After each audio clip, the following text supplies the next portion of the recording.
to the republic for which it stands, one nation, under God, indivisible, with liberty and justice for all. Okay, we'll start with public comment. Does anyone here have a comment? If anybody would like to speak, you got 3 minutes up at the podium. No public comment. How about on Zoom?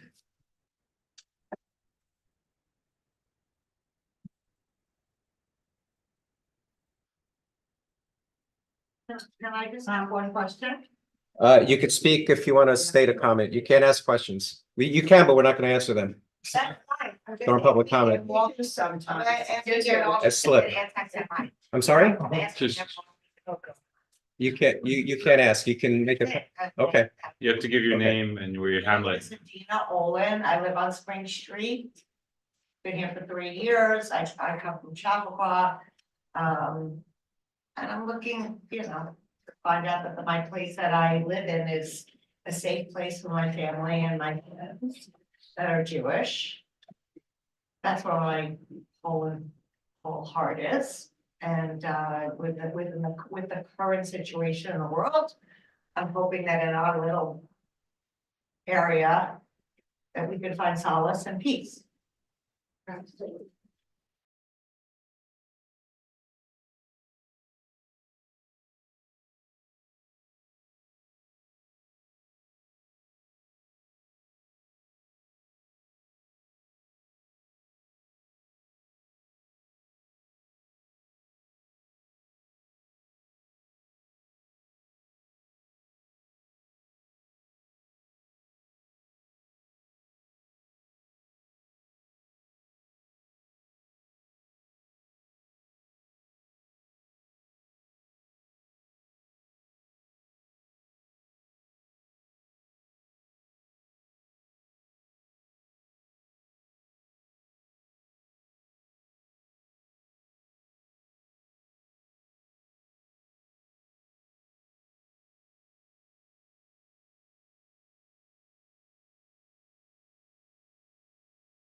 Can you guys look into that?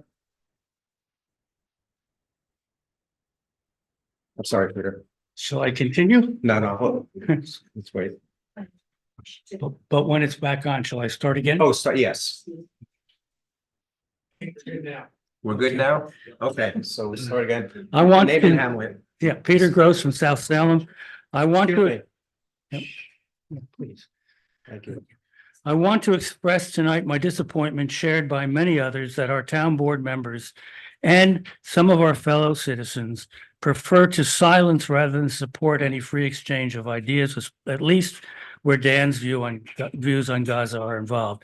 It's the Lewisboro town board bubble.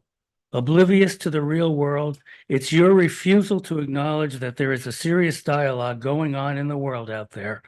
Instead, you pontificate and act as if there were only one valid side you will allow on the town board. As even mentioning the tens of thousands of deaths in Gaza is unacceptable here. As if all those who attack Dan at the meeting after meeting can speak opinions along with their distortions and falsehoods about him, but he should be discouraged from explaining or defending his position. The Lewisboro town board bubble, nations around the world are joining in demanding an immediate ceasefire. All of Israel's historic allies, including the United States, have expressed concern or in many cases consternation about what they see as the inhumanity of the Israeli response.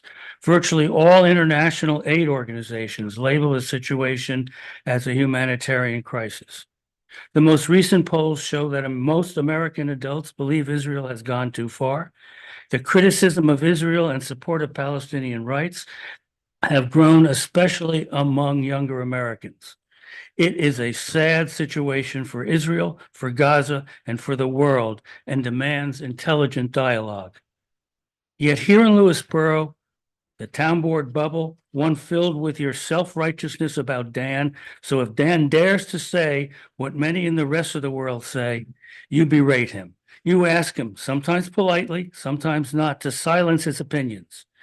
You listen as he is called an anti-Semite and you don't object.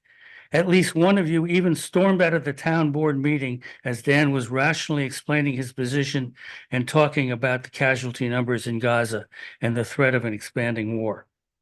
You voted to ask the town's ethics review committee to consider whether Dan's expression of his views constitutes an ethics violation, which, by the way, if true, would render the ethics code unconstitutional, as the two lawyers on the board should know. You listen without objection to demands that you take action as a governmental board to silence Dan based on the content of his speech, which would be a violation of the First Amendment. What has become of this town and its board? Let me make this clear. I personally, like most of the world, condemn Hamas for its horrific, brutal attack. And I'm not here to argue for Hamas, for that matter, or for or against Israel's response. That's not the point. The point is that Dan's opinion, which, by the way, is critical of the conduct of the Israeli government and not of the Israeli itself or its right to exist or defend itself, are part of the dialogue going on out there beyond the bubble and part of what should be free exchange of ideas.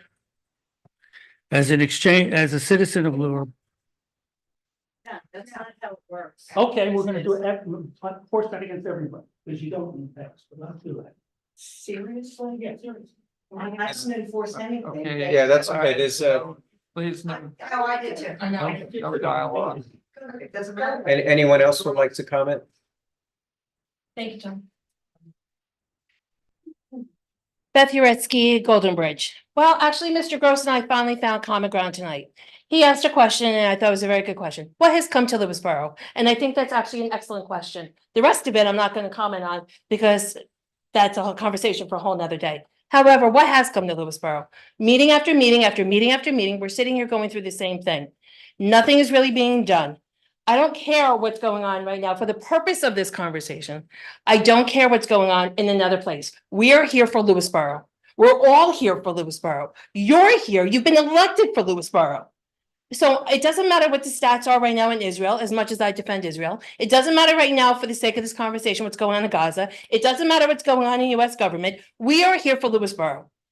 And it is about time that this town becomes unified again. One person has caused for this town not to be unified. And he did it single-handedly. And the fact that we're still sitting here time and time again, when nothing is being done, it doesn't matter what his personal views are. It doesn't matter. He can have his personal views. However, when he decided to become a town board member of Lewisboro, his personal views that became anything that's controversial, just the same way as all of you, now go out the window. You're all entitled to your personal lives, no doubt about it. But you all chose to run for a position. And none of you live in a bubble, despite what Mr. Gross says. You all knew that when you come onto the board, it is a public position. Public position means that you're going to get viewed by the residents, which means you're going to get judged. There's no doubt about it, no different than any other public position in this entire country. It is what it is, and I am sure, knowing all of you, you all knew that. We need to go back to how this all is affecting Lewisboro. Nothing is really getting done through the community because of all of this. We need to find a resolution about all of this. This is no more about a free speech situation. The fact that Dan still has not acknowledged, as far as I know, the hurt, the pain, the unsafe feelings in this town is disgusting. It's absolutely disgusting. It's hurtful. And I have to also now tell you, it's now being all spoken about by kids in high school. My kids happen to know what's going on because I've shared it with them. 4 other kids have come up to my sophomore year in high school and have said something. Did your mom go to last night's meeting? Was anything else being done about Dan? Why is Dan still on the board? Why is Dan still speaking about this? My parents are talking about this at home too. Blah, blah, blah. This all needs to be taken care of once and for all. This is gonna be like a year from now where we're still gonna be going through the same thing. Enough. This town has to be brought back together. And I said 3 months ago that Dan has to start. If he wants help with that, that's fine. I am willing to volunteer to help with that. But it has to end. Thank you. Anyone else would like to speak? How about on Zoom, Jen? Yes. Oh, actually, sorry, there's somebody else here. Sorry.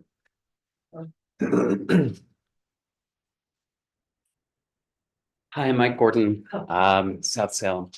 A couple of weeks ago, I asked for us to have a community forum to actually discuss this.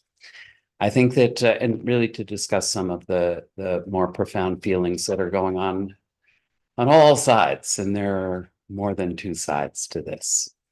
And I am interested and intrigued to learn what's actually going on with that, because I think it is an incredible waste of the board's time and a distraction. But I would also ask, in addition to that, that we stop using this as a political football from the board. Folks here, we can talk, we're going to talk, we're going to contribute. Let's stop using this politically as a board, and individuals on the board are. So that's disrespectful to the hostages. That's disrespectful to the Jewish community, which I am part of. It's disrespectful to those who are trying to survive in Gaza and the Israelis. It's disrespectful to the town board. And it's disrespectful ultimately to me and to my safety here in town as a Jew. And I'd really appreciate if we move this to a town forum and not start, setting up, presentations and forums to the board. Let's actually talk about this. That's what I'm asking.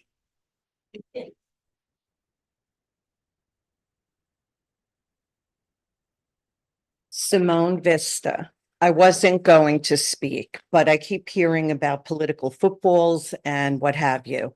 I really feel, Dan, you began this, you brought the Middle East to Lewisboro, and you can end this.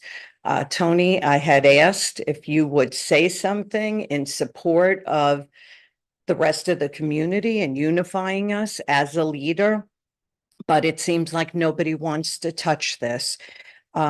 Everybody ignorantly says, oh, ceasefire, ceasefire. You can have a ceasefire.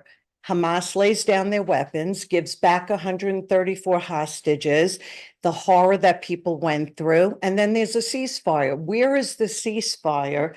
And why are you, as our leader, Dan, on your Facebook page where you list yourself as a council person for Lewisboro, speaking out as if we're all behind you?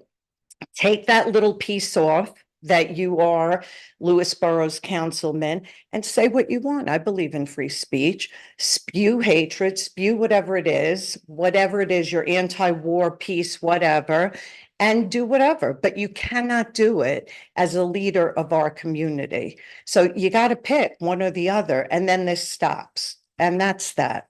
Thank you. Anyone else here would like to speak?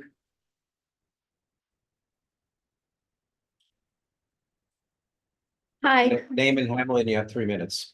thank you. So my name is Kara Rubenfeld and I live in Cross River. And I've lived in this community, for about 15 years now. And I'm here tonight, I understand someone's coming to speak to us about anti-Semitism. And just to express my feelings about how the community can make, I'm a Jewish resident and other Jewish residents feel safe. All of us are feeling a lot of anxiety after October 7th and with things going on that we're reading in the paper and going on around the world. And you know, we want to feel safe here. We want our families to feel safe. We want our children to feel safe. We want to feel that, you know, we're part of the community and we feel, I understand everybody's entitled to their own opinions and to say the things that they want to say. But when we elect our leaders, we're asking you to come together. You know, we work for our community and we have to make everybody feel that they're important.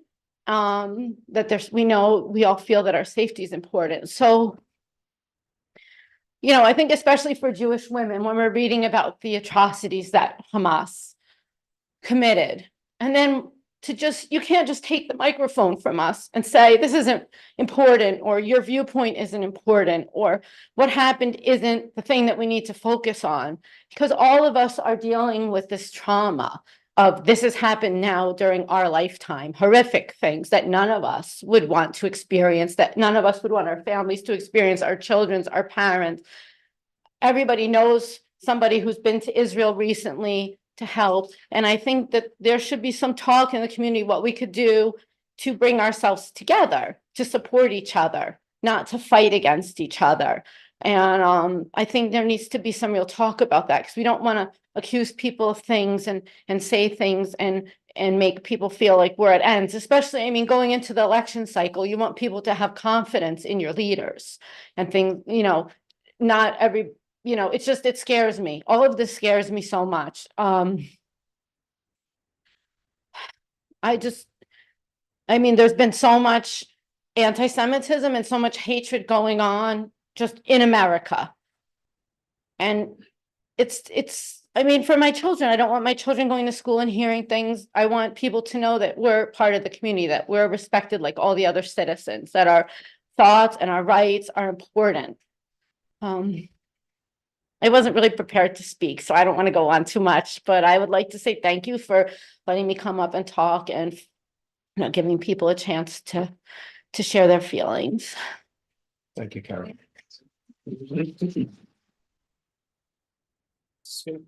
Absolutely. Hello, everyone. Unfortunately, I'm Letitia Stapleton from Golden's Bridge. And I'm Letitia Stapleton from Golden's Bridge. So I know it's hard. I really don't have the experience in what you are really truly feeling, but I can sympathize, I can understand. And that's something that we don't want. We want to work together. We want to be together. And so sorry if it's going to, don't take my words and hold it against me. I'm totally with you all. I'll stand by your side and I want to work together with you all. And to be quite honest, Dan is not a racist or anti-Semitic. He is not. He makes me understand certain views and where he's coming from. So I'm sorry if the message is coming across as that, but that's not him. Please understand. Hopefully we can all come together and discuss it and have an open dialogue with some of us, not all. No. Because we have too many other haters here. So sorry. I'm sorry. I totally want to work with you all and understand what you are really experiencing, but I'm with you. And yeah, that's true. Thank you all. Sure. Anybody else?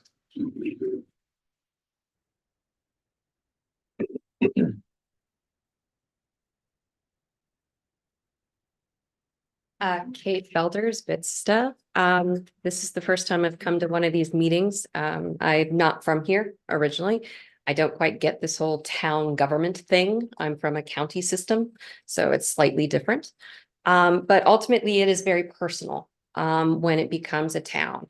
But I'm sitting here listening to this and I'm going, okay, it's town government. I mean, we are not going to be solving the geopolitical problems of the world today. Honestly, these social media is not good. I mean, I tell my children not to use it. I think as adults, we should embrace the same thing. Yes, we have a right to say what we want to say, and people have fought and died for that. But that doesn't mean, okay, well, everybody needs to know what I think because, well, it's going to make a difference. It's not. I mean, one social media post or how many posts there were or whatever it was, what did it do? There's still fighting going on. The war's still going on. There's no ceasefire other than hurting people's feelings. I think when you are in a town government, it's a different level, you know, and again, we are not here, nor will any of the things that we do here fix what's happening in Israel or fix what's happening anywhere. I mean, unfortunately, there is no such thing as, you know, no war. I mean, since the dawn of time, we've had wars. And when we're long and gone, guess what? There's still going to be wars because it's power, resources, threats, and money. And that's just the way it's going to be. Now, is that great? But that's the ugly part of being a human. And sitting here, and we've got so many things in the town. I mean, again, I am not from here. I'm from the Maryland, DC area. So to me, the way things go, I don't quite understand it.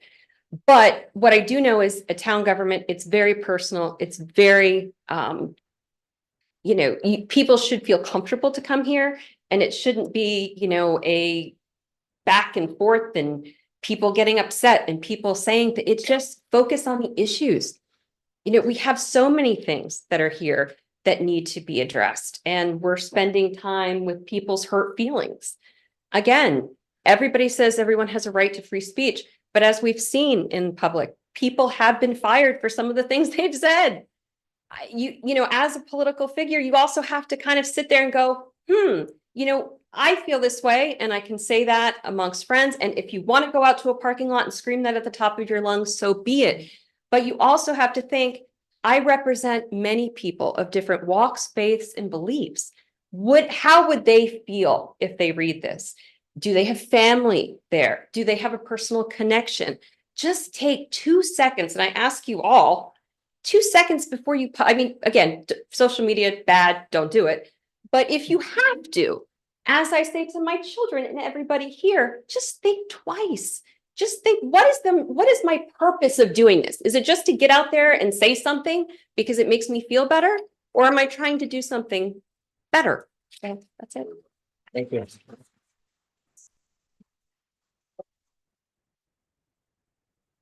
Anybody else? How about on Zoom?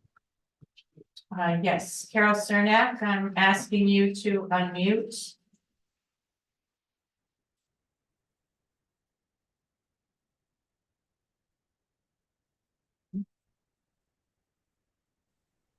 Hi, it's Carol Cernak in South Salem. Can you hear me? Yes, we can. So I have to say that after 20 years of being connected to a dial-up system for my internet, I finally cut the cord today and went with HughesNet. And I have to say, I cannot believe the difference. I cannot believe that I've been tied to Verizon. I've been without internet service for 2 weeks, without Verizon doing anything to address the DSL problem. Every day, twice a day, making phone calls, nothing has happened. I'm operating a business here, and I've been dealing with my cellular data on my cell phone. So if anybody is thinking about going to HughesNet or Starlink, go for it. It's worth it. I would also like to say, and I've addressed this previously in a very unkept communication to the board, but I would like to thank the Highway Department for removing the timber at the Salt Dome at probably a $50,000 savings that they had previously agreed to with Hickory Homes for removing the timber. It's a clean site. John Winters has done a wonderful job. His crew has done a wonderful job. And I think he deserves acknowledgement for that. And it's just another way to think outside of the box to save taxpayers $50,000. And he deserves the credit. Thank you. Thank you, Carol. Jen Smith, I'm asking you to unmute. Yes, thank you, Jen Smith, South Salem.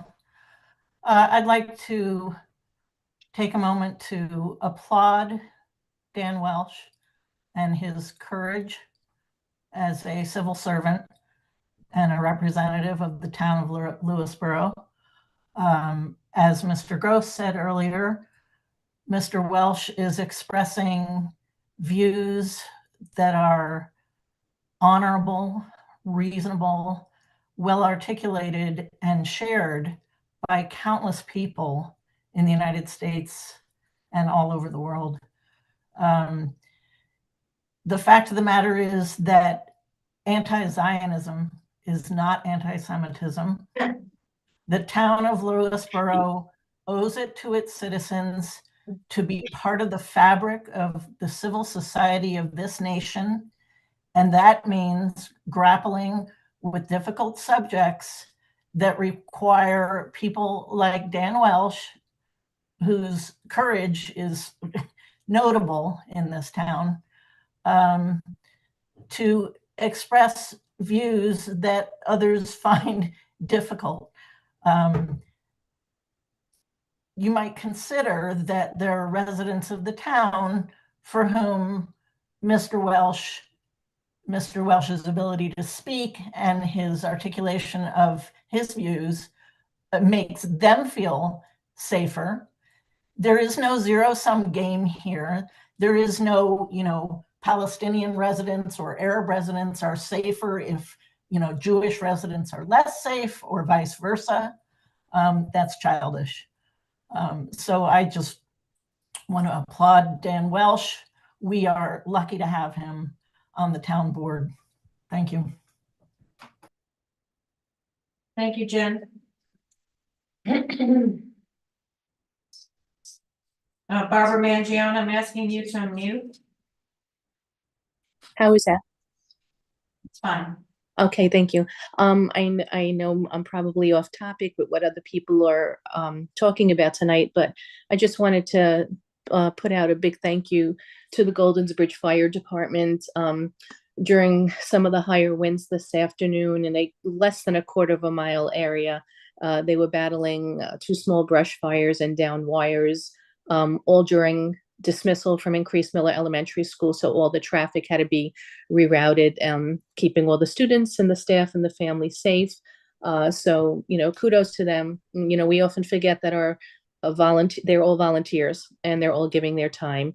And also, I'm sure, I don't know if you know yet, but I say one of our, because I'm in Goldensbridge, one of our fire department members passed away suddenly, Ray Baker Sr., a couple of days ago. And I just wanted to say that my thoughts and prayers are with his family, and as a community, we should all be very thankful for our firefighters. Thank you. Thank you, Barbara. And that's it, Tom. Okay, next, I don't have anything for communications. What about the communications from Nicole about the staff doing the field? That's communications. Okay. Is that, if you want to say that they're involving. Okay. Yeah. Okay, next we have consent agenda. So I motion that we approve the consent agenda, which includes the minutes of February 26th and the monthly reports from the building department and police department. Do I have a second? Second. Discussion. All in favor? Aye. Okay, first item under old business, we have a resolution authorizing the hiring of Salem Fence for replacement of a backstop at Onatru Farm Park. So we had 3 quotes that were received. Sail and Fence was the lowest of the 3 quotes. And this is part of the, will come from the appropriation of funds from the ARPA funds, the American Rescue Plan funds. So I'd like to motion that we move forward with hiring Sail and Fence for replacement of 1 backstop at Ontario Park. Do I have a second? Second, Discussion. Do we need to do roll call? yeah, Do we need it? Yeah, roll call. Okay, roll call. Rich? Well, we were no discussion, yeah. Aye. Mary Shaw, aye. Tony, aye. Dan Welsh, aye. Thanks. Next is a resolution amending the prior resolution of which allocated American Rescue Plan Act funds for parks and recreation pool equipment to include pool equipment and repairs. So when we passed this resolution, this was the one for $402,000 of ARPA funds to be used for some parks and rec items. There was also maintenance items, including generators and one roof at Ontario. Since then, the amount of money that we are going to spend actually decreased. The generators were cheaper than we initially because they're different type of generator, not diesel generators. And so we have extra funds in there that will be used for some of the parks and rec, some additional pool equipment that's needed. And so we're still within that resolution amount, it's $402,000. So I'd like to motion that we. So we picked up on the generator cost and to. Right. Some pool equipment. Correct. Okay. Yeah. So the motion is to amend the, we have to, it's just an amendment of the resolution. Or do we have to? You've already allocated the ARPA fund a certain way. Right. So you're The amending. amount's not changing. It's just the You're amendment. amending the the resolution to description. reflect the new allocation. Right. Okay. So the motion will be to amend the prior resolution to include parks and recreation pool equipment and repairs. I second. Dan had seconded, so Oh, I'm sorry. discussion. All in favor? Aye. Aye. Okay, next we have. This came from the chief of police, Dave Alfano. We had on June 26th, we had passed a resolution to sell 3 vehicles. One of those 3 vehicles was actually handed out to the building department. And the old building department vehicle is the one that's now going to be auctioned. So the resolution or the motion is to, and I'll go ahead and motion to amend the prior resolution, approving the police department request to auction 3 vehicles. And the resolution will include the building department vehicle. 2013. Yeah, 2013 Ford Explorer. And removing the 2016 Ford Explorer. Right. So move. Discussion? Second. Or second? Thanks, Mary. Discussion? All in favor? Aye. Okay, so new business. This is the agreement that we sign every year with Downstate Junior Volleyball Club. So this is a resolution to approve the agreement with Downstate Junior Volleyball Club and authorizing the supervisor to sign it. So someone also had to make the I move motion. that we authorize the supervisor to sign an agreement with Downstate Junior Volleyball Club for this coming 2024 season. Second. Discussion? All in favor? Aye. Aye. Okay, next is a motion to appoint Pia Baker to OSPAC. So we had a recommendation from the OSPAC, which is the Open Space and Preserves Council.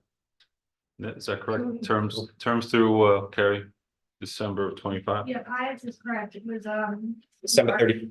Yeah, Okay. December 31st, 2025. So- Right. second. Discussion? All in favor? Aye. Aye. Next one is appointing Timmy Parsons to the Parks and Recreation Advisory Committee. She's filling a spot that was used to be held by Jen Kaya, And that's Aye. for And it- 31/24. 24. That's when the term expired, correct? So moved. Discussion? Oh, second, discussion? That's all right. All in favor? Aye. Aye. Okay, so next we have a resolution approving the fundraiser of the Star Foundation. So to fundraise at the Lewisboro Town Park for RARE event for solid treatment and research. So moved. Discussion or second, sorry, Second. discussion, all in favor? Aye. Next, we have resolution to approve the fundraiser at Vista Park for the Vista Hamlet Stewardship Council and to waive their fees. They are a not-for-profit organization and typically we waive fees for not-for-profits. So moved. Second? No second? Second. Discussion? All in favor? Aye. Aye. Okay, next one is the another fundraiser at Onachuk Park Lions Club Picnic Pavilion for John Jay Youth Lacrosse and waiver of the fees. So moved. So moved, okay, Second. second. Discussion, all in favor? Aye. Next, we have the employee handbook revision. So draft of the employee handbook has gone out. I think everyone has had an opportunity to look at it. So this is, we are tonight approving the draft in its current form and to provide it to the unions for their review. They need to review it before we officially. No, I think the recommendation, motion to circulate it for a 30-day input from the unions and then. To the, right, circulate to the union, sorry, that's to say, what you said, much nicer, thank you. Okay, I was just listening. is that your motion? Yes, Second. just parroting what council said. Discussion? All in I favor? just want to Yeah, say, yeah. I want to thank Yes. Carrie Wolf for working with the contractor for making this employee handbook come into the 21st century. Yes, thank you, It wasn't Carrie. easy, and we're grateful. Yes, major undertaking, so thank you very much.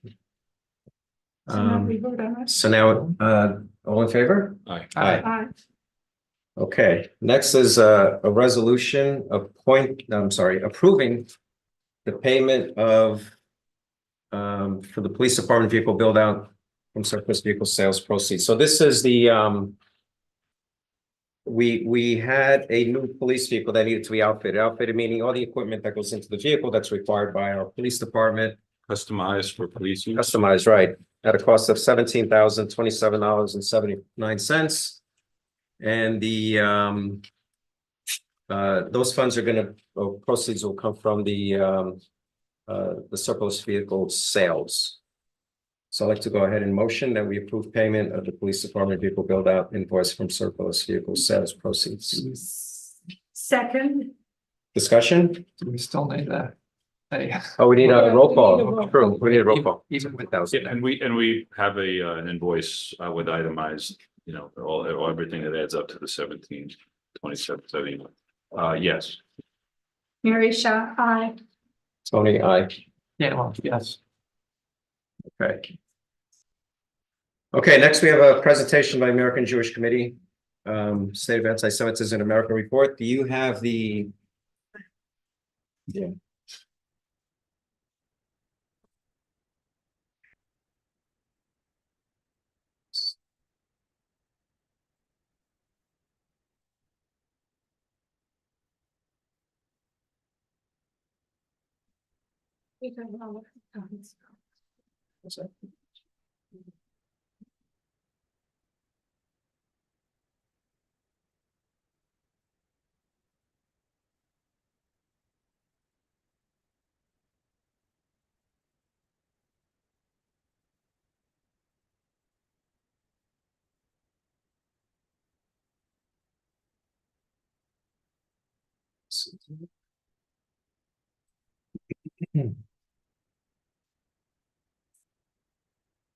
It's booting up. Yeah, no, I know.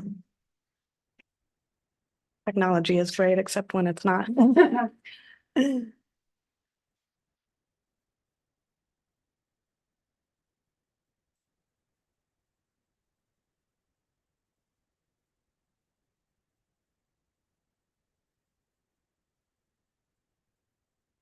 And Tony, you can hit slideshow and then that will advance slide by slide.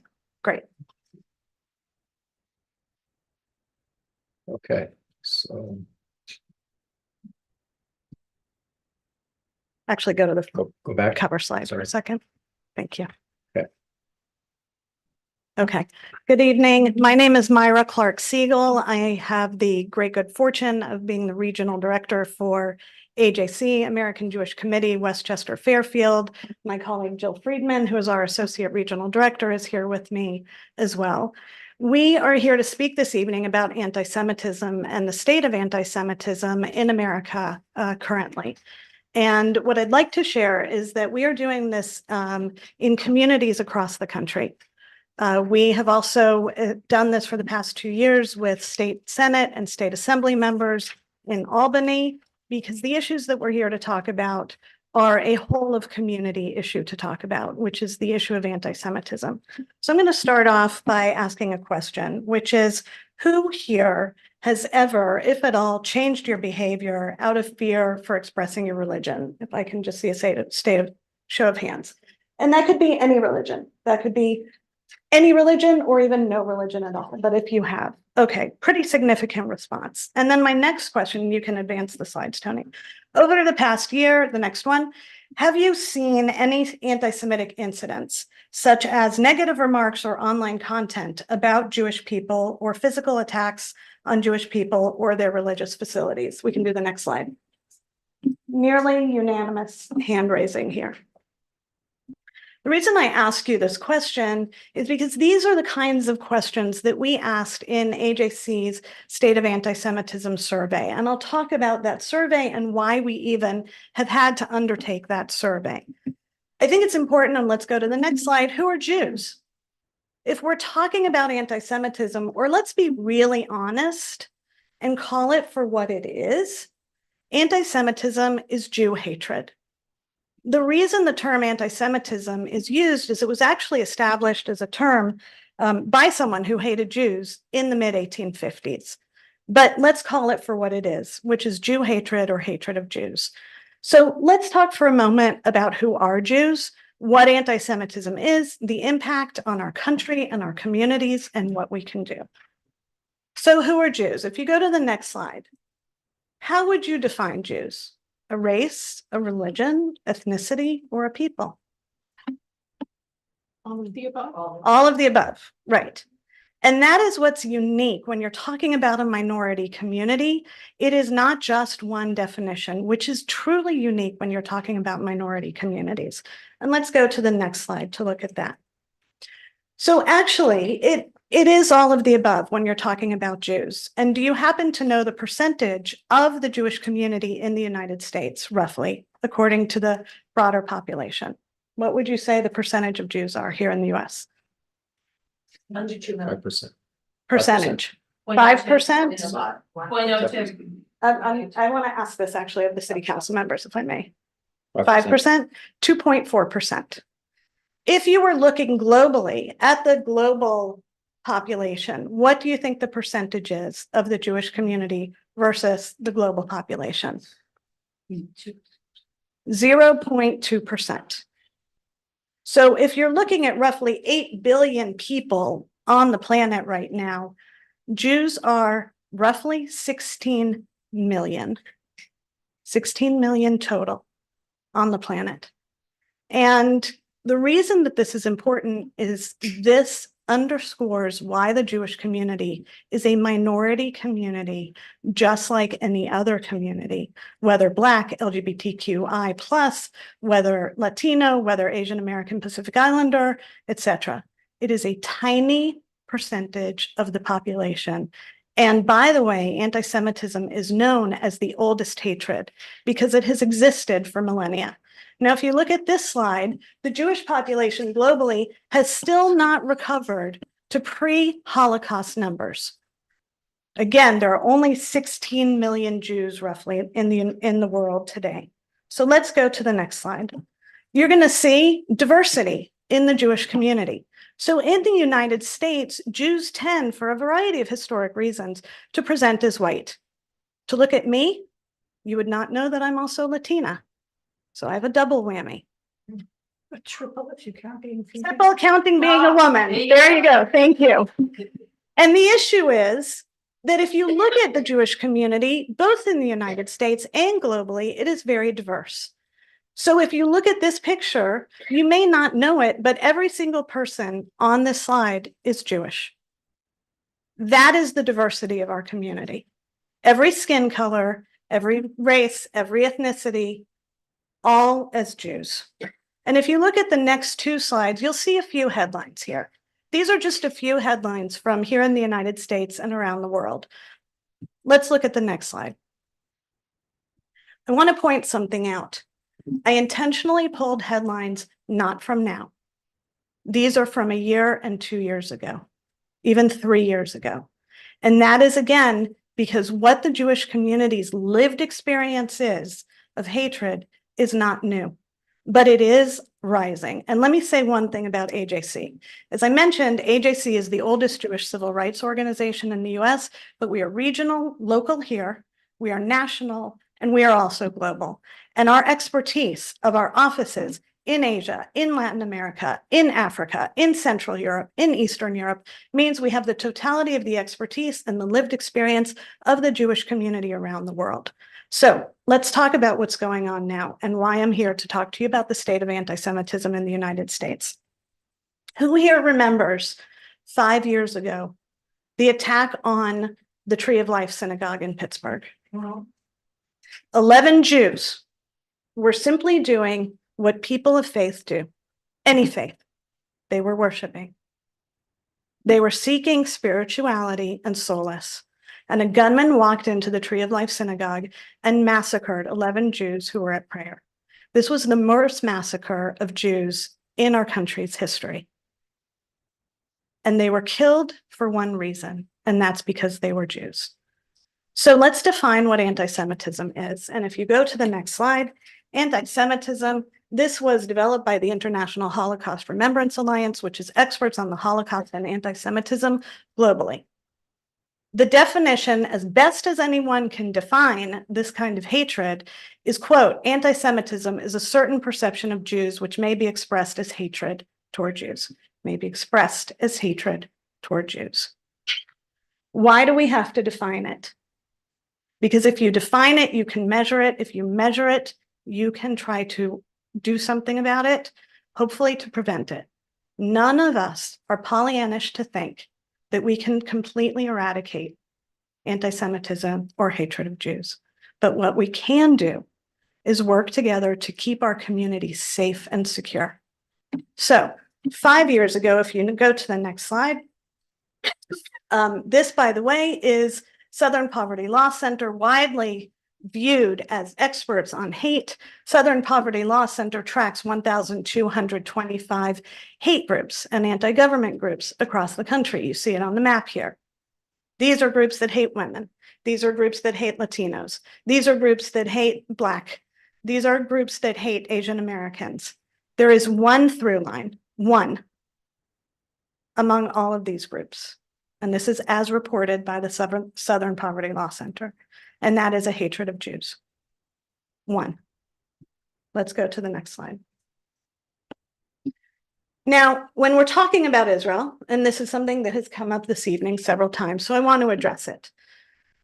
You can criticize the government or the policies of any country. Sorry to stop you, but I never turned on sharing on Zoom.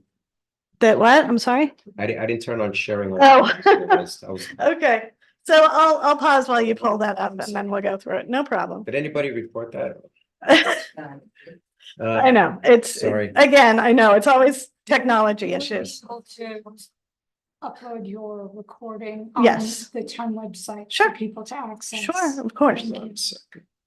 This is about raising awareness and educating all of us on being upstanders for one another. So absolutely. What's this? Just.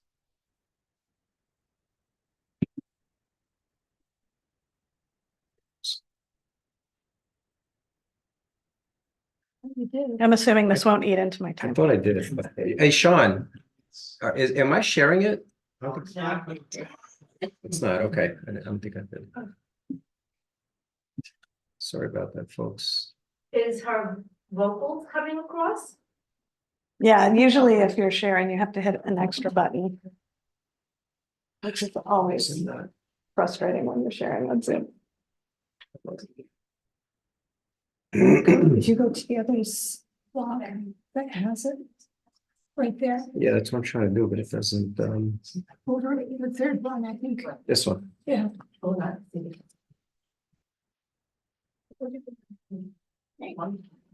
want to- Here's one. Do you want to have Sean come up? Hold on a second, let me just take it out of this.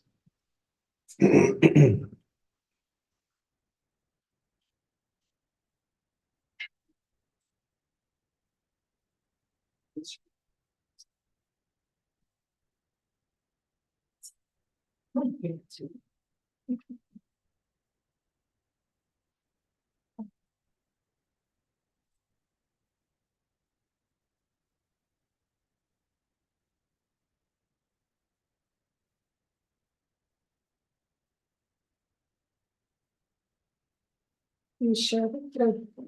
That one, yes. Okay. There you go. Coming up. Yes, it's on. Thank you. Yay. Okay. Do Do you want to verify with anybody on Zoom or it should be? Yeah, okay? she's, Oh, good. Okay, great. Okay. So when we're talking about anti-Semitism, we've talked about what the definition is, but there are, I want to say, the 3 Ds that Natan Sharansky developed when you're talking about anti-Semitism and when anti-Zionism can veer into anti-Semitism. And it's an important thing to note. The 3 Ds, Natan Sharansky, by the way, was, for people who are not familiar, was a refusenik in the former Soviet Union. He tried to apply to leave the former Soviet Union. Anybody who was Jewish in the former Soviet Union had their religion stamped in their passports. Jews were prevented from jobs, healthcare, education, and emigration. Natan Sharansky, or people may know his original name when he was living in this former Soviet Union, was Anatoly Sharansky. Finally was able to emigrate with the help of Americans, by the way, and he came up with the 3 Ds. So it's demonization, delegitimization, and double standards. What does that mean? It means that if you are only calling out one country or only demonizing or talking about that one country, then there's an issue. Out of the 193 member nations of the United Nations, absolutely you can criticize the policies or the government of Israel just as you can any government. Just as we do as Americans, if we have issues with what the American government is, we mercifully have free speech, which is sacrosanct. And you can criticize the policies, but if you are only picking on one country, if you are using double standards, if you are not holding others to that same level of standard, and if you are not talking about other countries, then you have a problem. And I want to talk about some areas where contemporary anti-Semitism can rear its head. Hatred towards Jews, stereotypes and scapegoating, Holocaust denial and comparisons, and inappropriately invoking Israel. Now, why is all of this important? Because as I mentioned, and I'll skip a few slides here in the interest of time, 5 years ago, the worst attack on Jews took place at the Tree of Life Synagogue. I want to just mention one thing here. The star that you saw with unvaccinated is when you inappropriately invoke the Holocaust. One example. So we all experienced COVID. And by the way, as city council members, you dealt with very serious challenges that all of our communities were dealing with during COVID. It was having to pivot with everything changing on a dime. And how do we keep our communities safe and secure? That's the responsibility of our government officials. And yet you had people who invoked the Holocaust, misappropriated the Holocaust if they did not want to get vaccinated by wearing yellow stars, which are synonymous with what Jews had to wear during the Holocaust. So I want to touch on that to understand how people manipulate the Holocaust as examples. So 5 years after, by the way, this is Lily Ebert. She's 100 years old. She went on TikTok at the age of 97 because she knew that that's where younger kids were going for information. And she knew that Holocaust survivors were dying. And so she went on TikTok to say, this is our lived experience as Holocaust survivors. This is what we went through during the Holocaust. I don't know if you can read on here, but some of the responses that she got were peace be on Hitler and happy Holocaust. That I'm just going to leave with everybody to understand. So 5 years ago, again, after the worst attack on Jews, we at AJC were hearing from the American Jewish community, and we wanted to understand if what we were hearing was a reflection of this horrific attack or if it was signifying something deeper. We undertook the largest survey of the American Jewish public, and every year since that time, for the past 4 years, we've also conducted a parallel survey of American society writ large. This was done by CRSS, which is the largest company that does these kinds of surveys. They do these surveys for CNN, for USA Today, for all the major news corporations. And this, by the way, was done of adults of 18 and older because, of course, you don't survey kids. I want to share some of these findings with you because the state of anti-Semitism in the United States is rising. AJC is a fiercely nonpartisan organization because we believe that the issues that we work on are too important to ascribe to any one political party, ideology, or person. But what I will also say is that we have to be swivel-headed because hatred of Jews is on the left, it's on the right, and it's in religious extremism. And it is our job as citizens to stand up to hatred. It is our job as citizens to be upstanders for minority communities and for each other at every turn, because that is what makes this country great. And thankfully, we have the opportunity to do that. So I want to share some of these findings with you. By the way, these survey results were just released on February 13th. And I want to also share with you that we go into the field in the fall to conduct these surveys every year. We went into the field on October 5th. Because no one had any idea what was going to happen just 2 days later. We pulled the survey immediately, of course, after Hamas's terror attack on Israel. We went back into the field later in the fall.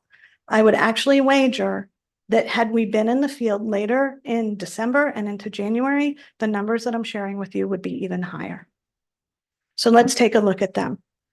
Nearly 100%, let's go back one slide, nearly 100% of American Jews feel that anti-Semitism is a problem today. This is an increase over the past several years. Now let's go to the next slide. American Jews, 86% say that anti-Semitism has increased over the past 5 years. Again, an increase. Let's keep going.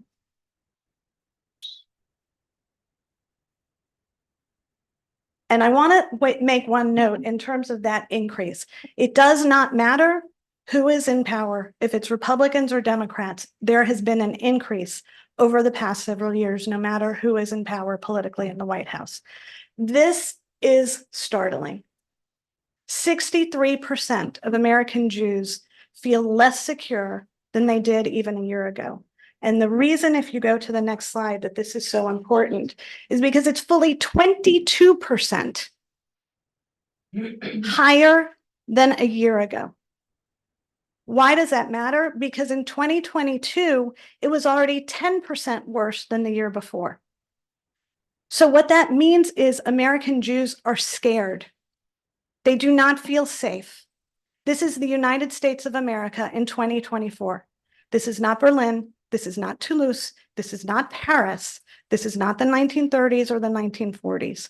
This is 2024 in Westchester County, in New York State, in the United States of America.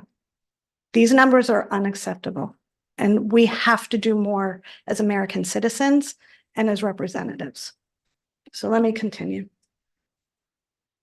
1 out of every 4 American Jews reports being a target of anti-Semitism personally. Again, remember, we are talking about adults. That means they may have experienced something at their place of worship. It means that they may have had something done to their home or their synagogue.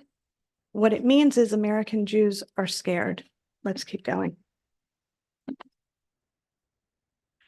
46%, nearly half of American Jews have changed their behavior. Now, if you think back to the question that I asked you at the very beginning of our conversation, when I asked how many people have changed their behavior, you saw a preponderance of hands go up. That may mean that Jews may not wear their Star of David.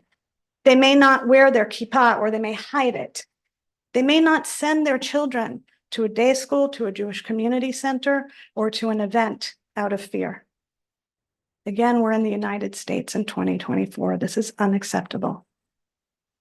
It also means that Jews are afraid to do something as simple as wishing someone a happy holiday on social media out of fear. We can do better. Let's go. After the Hamas terror attacks, and again, I want to go back to people changing their behavior, because had we asked this in December and January, that number would have been higher. We left the field on November 21st, just before Thanksgiving. After October 7th, you have nearly 80% of American Jews feel less safe in the United States. Unacceptable. Let's keep going. Now, what is different between anti-Semitism and hatred against any other community?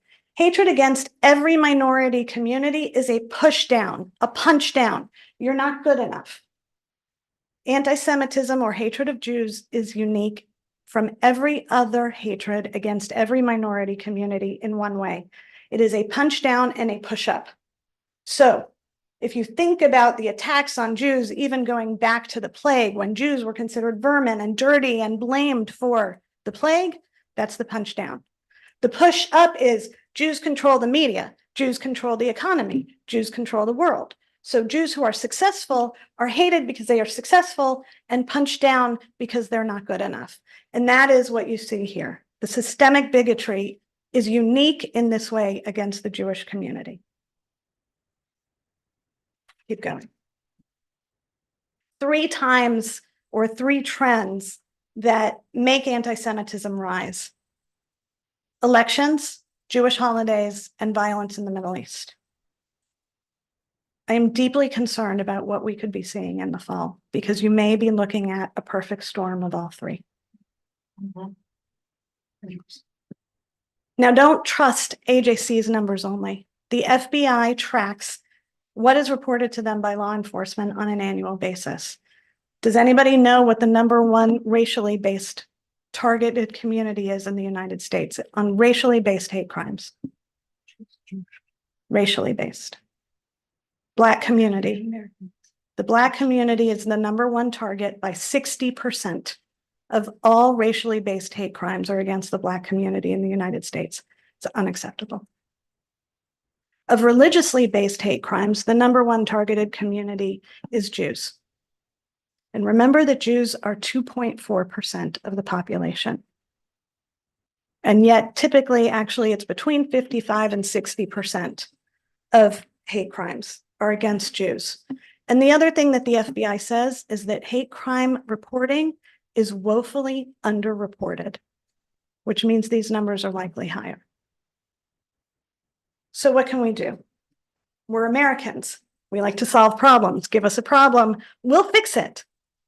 So the good news, if there is good news in this report, and you can find the entire report at ajc.org, I'm just picking out some of the key aspects, is that Americans as a whole, 92% see that anti-Semitism or Jew hatred is a whole of society problem that we need to focus on. That's good news. Just as no minority community can be expected to solely be responsible for addressing the hatred against its community. We would never say that any community has to be responsible for addressing the iterations of hate against that community or the roots of the hate against that community alone. It has to be a whole of society effort. That is what American society is now saying, and that's important. We all have to stand together to be upstanders together with and for one another. Let's keep going. This was done by the White House as well. In May, the White House launched a U.S. national strategy to combat anti-Semitism.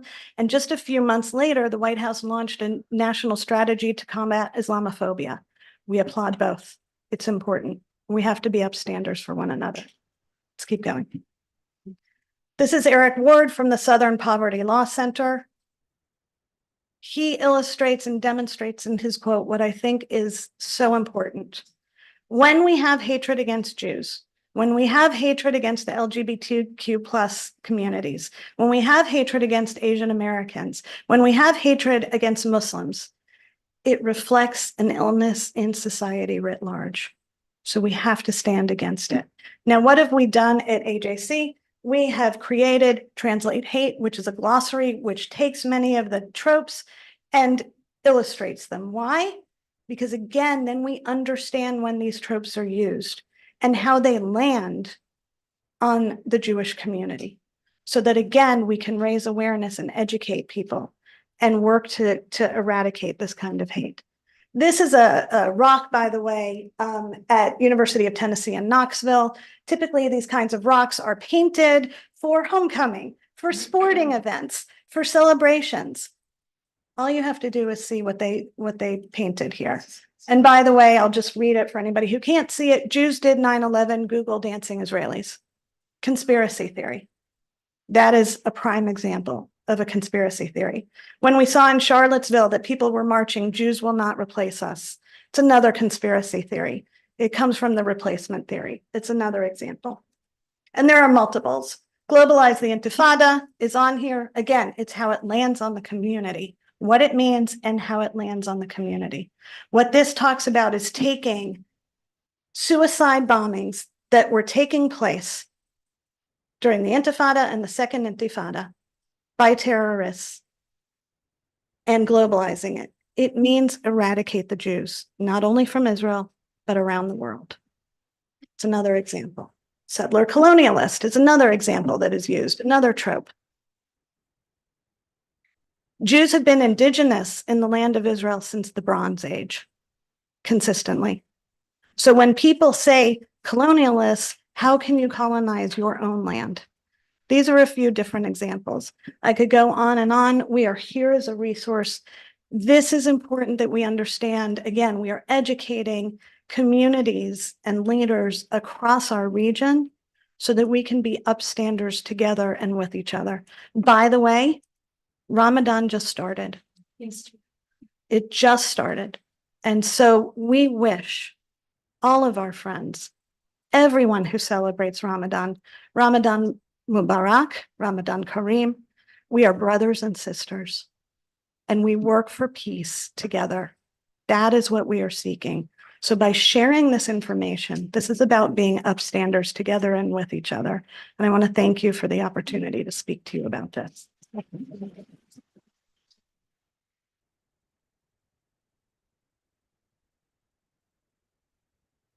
I'm happy to take any questions. Board.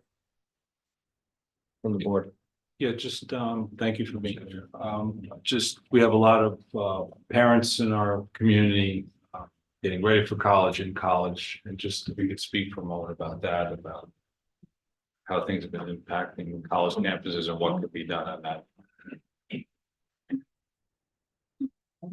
I wish I had a good answer or a happy answer or a positive answer about what colleges are like right now. I will say that overall, what the lived experience of the Jewish community was on college campuses before October 7th is very different than the lived experiences of the Jewish community on college campuses after October 7th. Let me also note that there was a ceasefire between Israel and Hamas until October 7th. That ceasefire was broken when Hamas terrorists went into Israel proper and murdered, raped, and maimed 1,200 people and took 253 people hostage. And there are still many hostages, 9 of whom are American citizens. There are babies, there are children, there are Holocaust survivors who are still being held by Hamas in Gaza. And I think that's important to share because the lived experience on college campuses right now means that students cannot focus on being students. I'm the parent of a college student. I'm the parent of a junior in high school who is looking at college campuses. There is nowhere to turn right now.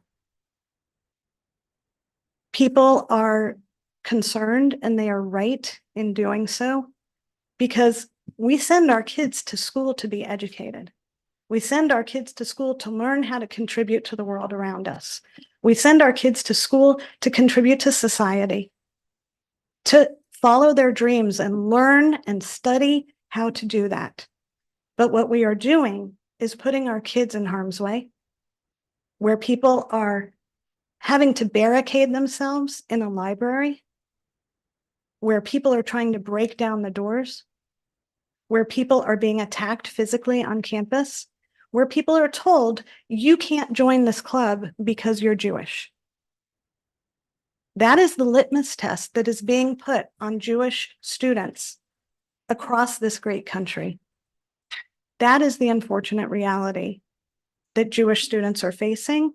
And in many cases, the administrators of those campuses, the deans of student life, the campus security are failing our children.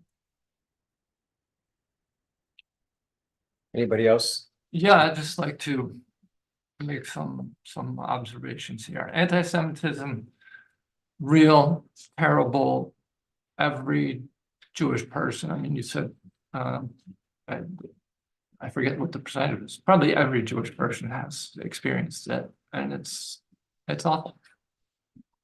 The whole presentation here, there's some important information in there, but it also, the number one factor today in the rise of anti-Semitism is the attacks on Gaza today. I mean, that's just a fact. Can I respond to that? Let me finish first. All right, that's going on. It's a reality. 30,000 people. That's generating, war generates hate. No matter what peoples are involved, it generates hate, right? And that's totally ignored in this presentation. When I went on the website the other day, it's things like disproving the lies about the stampede in the for the food distribution the other day. Those people were shot. Yes, some were stampeded because they were trying to get away from being shot. They were. I mean, They were that's not shot. that It is, that's- that is that's a fallacy, I'm- and it has been proven to be a fallacy respectfully. Respectfully, facts matter. Facts matter. And it has been proven in the same way that many media took the Al-Shifa hospital accusation by Hamas, and it was disproven after media went and did it. And by the way, I'm not debating, but facts matter. And if you're going to say things, let's make sure we're using facts, because facts matter. Yeah. And by the way, the increase on anti-Semitism is not because of Israel's response, which it has the full right under international law to do after Hamas's attack, terror attack, which by the way happened on Shabbat and a Jewish holiday. Both. It was the Jewish holiday of Simchat Torah, which is the holiday that receives the Torah, which is the thing that connects all Jews globally.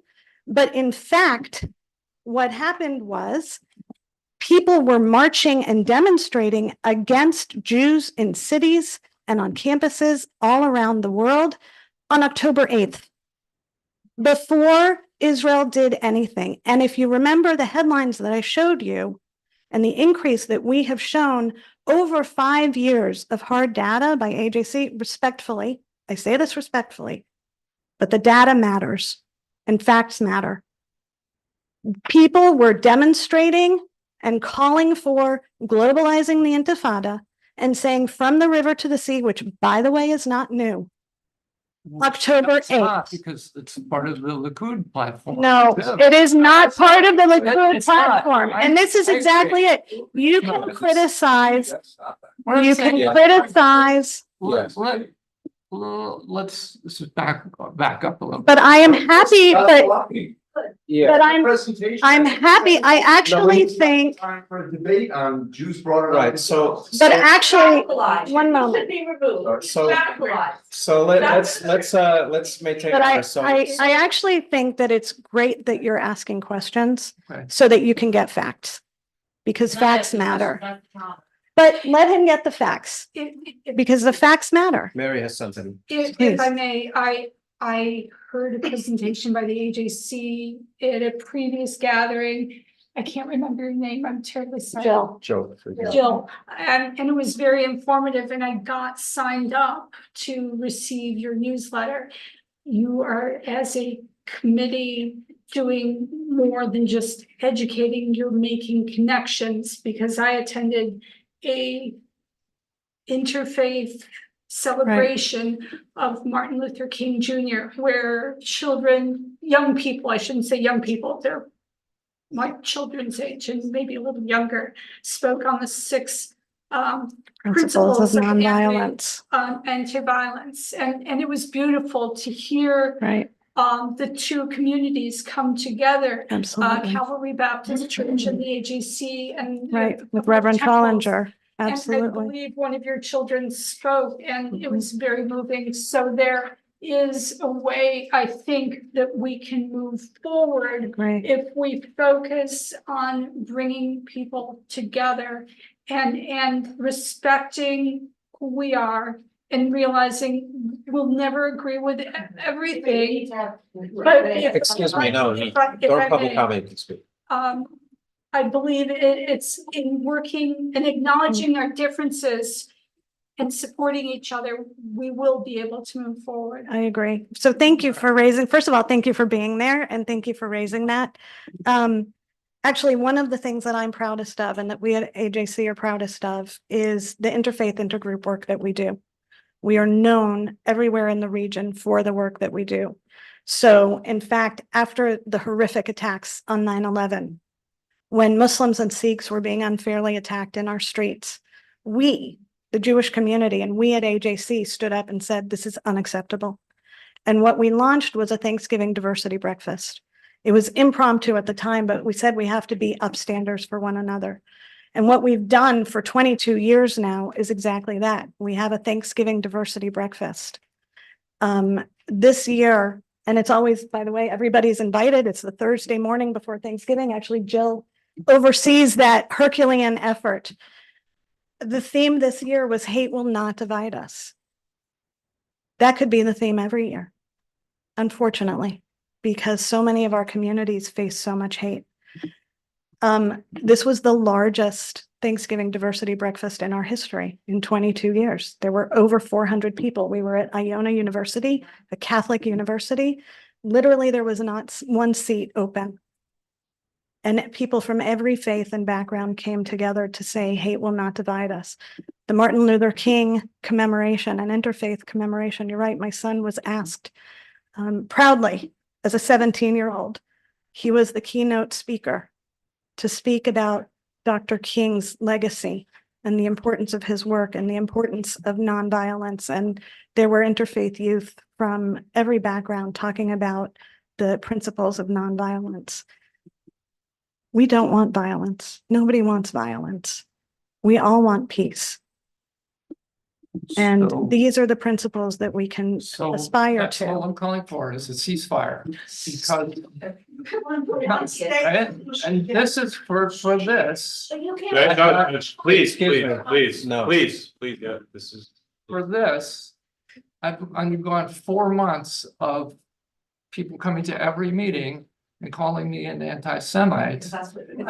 Excuse me, please, Right. you wait till public comment. This meeting was set up here in the email thread. It said, you're gonna come and help us with our issue here and then give a presentation on anti-Semitism. And I'm the only one who's been accused of being an anti-Semite. So apparently this whole thing is about that.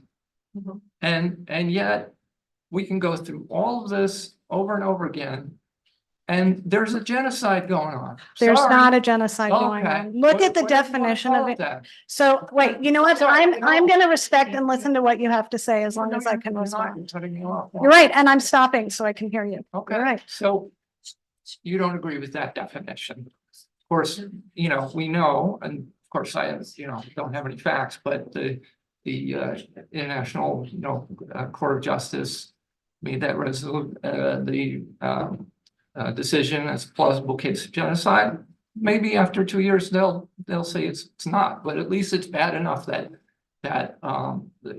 everybody basically is saying there's a massive amount of war crimes. All the people have been crushed down into Rafah. Now they're threatening for another attack on it. You've seen the pictures, the entire area leveled, all the buildings leveled.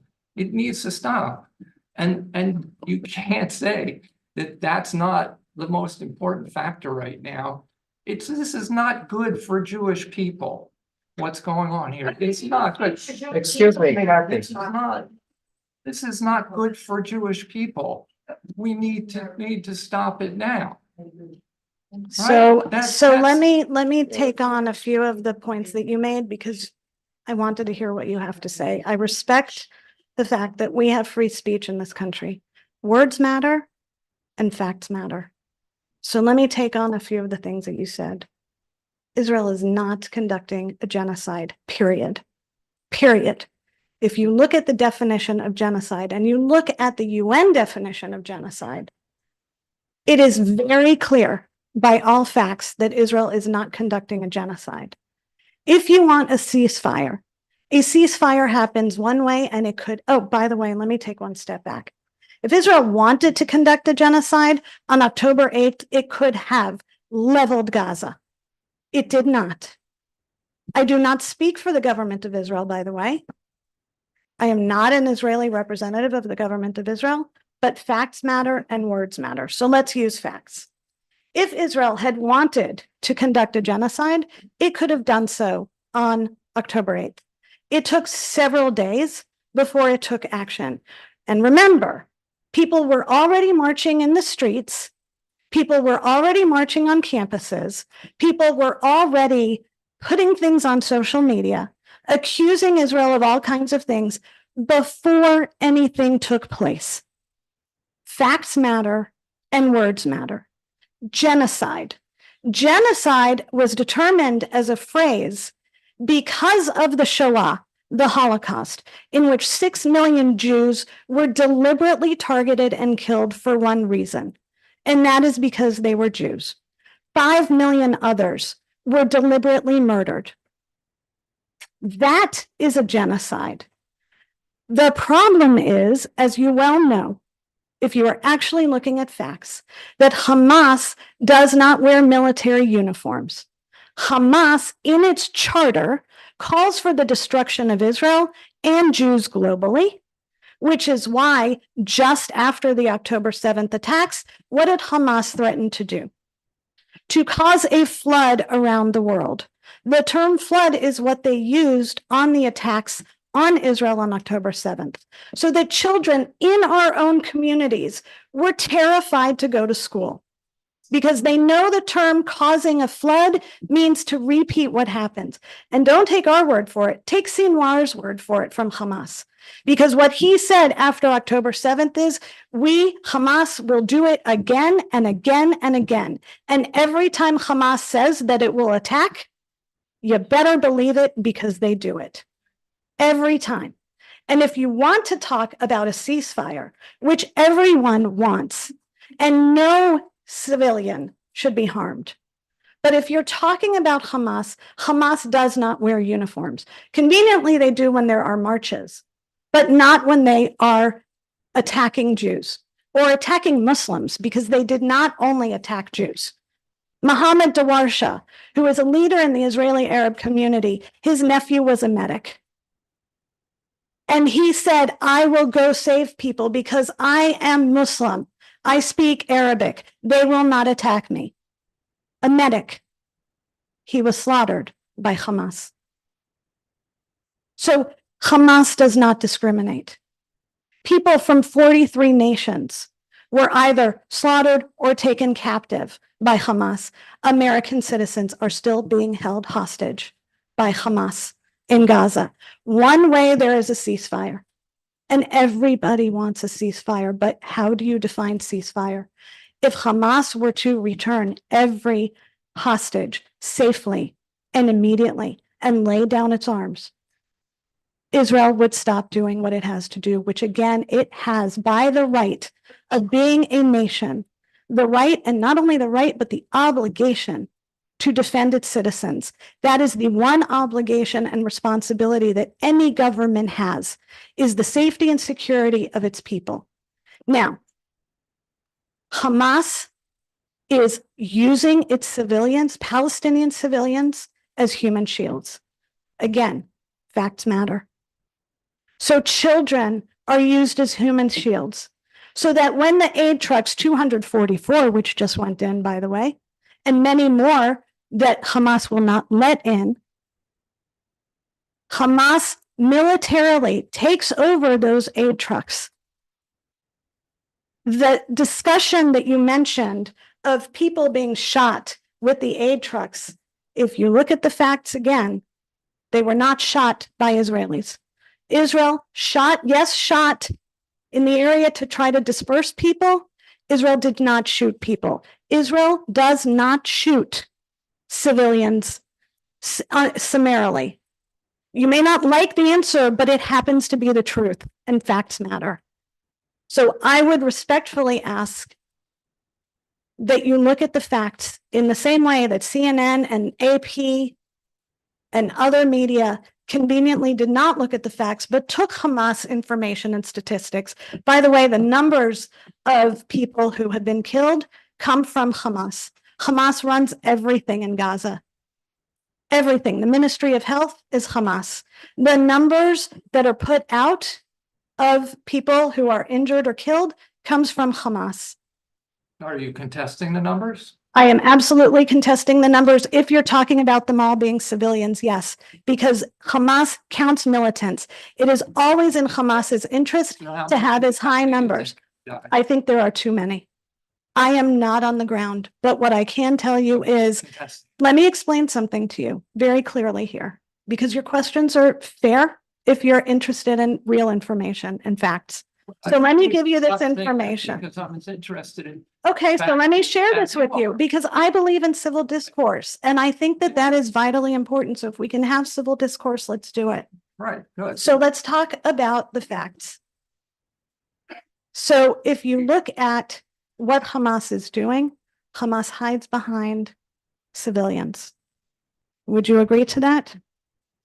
They're in buildings with civilians and bombs get dropped on the buildings. And bombs are launched by Hamas from those buildings, from mosques, from schools, from hospitals. Look at the visuals that you know of the facts of all of the military weapons that were being held in mosques, in schools, and in hospitals. There is not one home, mosque, hospital, or place. Actually recommend Let me, for sure, let's look, I am happy to have another conversation. Here is what I want to just say. I pray that we will have peace. I pray. Praying is not enough. You're right. And that's why facts matter.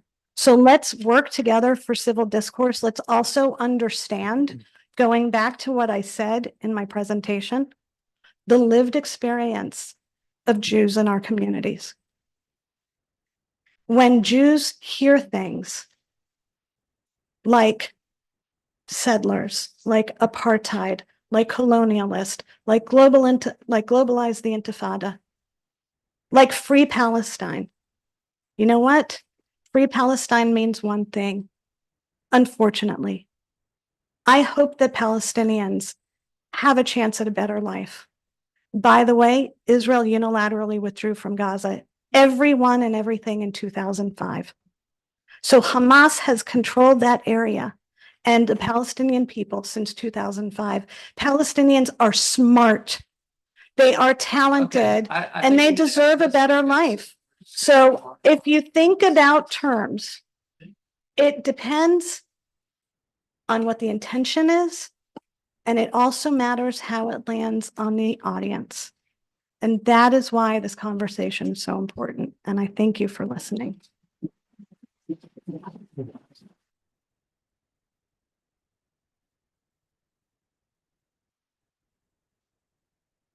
All right, before we move to public comment, I actually had one new business item, which I had distributed to the board earlier. It's the appointment of Paul Dennis to the Lewisboro Housing Committee. This was per the request of the Housing Committee Chairs Linda Ray and Linda Wolf. So moved. Second. Discussion? All in favor? Aye. Tony, can I ask, is he a new hire or is he filling? He is filling in, hold on a second, let me see if that's in here. I think it's an empty position, right? Okay. It's an empty spot, right? Yeah, okay. 2-year term? Do you want this? Or I can forward it to you. You want it? It's all right? Okay. Carrie says she believes it's a 2-year term. Okay. Okay, yeah, okay. Okay, so next we have public comment for the new business items only. Does anyone here like to say anything? Public comment?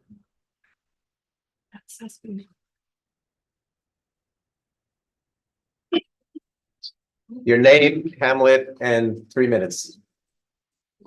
Kevin Uretsky, Golden's Bridge. Good evening. I was riding the train home from work, and I was very happy that the board invited the presentation that was just delivered, because I think it's important, for us to look at as a town, how do we get to the point over the last few months that was necessary and had to be done? Let's be honest. We're here, and that was delivered to the town board as an educational format because the actions of one city council member have upset such a wide portion of the populace that this is where we are. You want to talk facts? That's a fact. Period. End of story. But that brings up a principle that I think, and this is not necessarily directed at Dan, but I think it's something the entire board has to consider. There's a principle behind this that I don't know if it's been forgotten or not considered or maybe overlooked. But here's the truth of the matter. You work for us, not the other way around. Therefore, when the populace is upset, that's a problem. And when the actions of any one of you, it could be anything, upsets that wide a portion of the population of this town, causing what's been going on here, that's a problem, and it needs to be addressed, and it needs to be fixed. And I don't care what the issue is. Earlier today, as part of new business, you put a handbook to the union. Yes, we have free speech in this country, but you know what? I haven't seen the handbook, but as a board, you may want to consider putting in guidelines for employees and for town board members to follow concerning social media and how they point out their views in a public forum before that gets voted in as gospel. During the presentation, which was part of new business, it was said, the problem is an anti-Semitism or anything like that is defined when you only take one side. That is the direct quote from the presentation. And what happened in the discussion and the questions of the board or anybody else following that presentation proves it out. Undoubtedly, unequivocally, and without question. And that is a problem which needs to be fixed.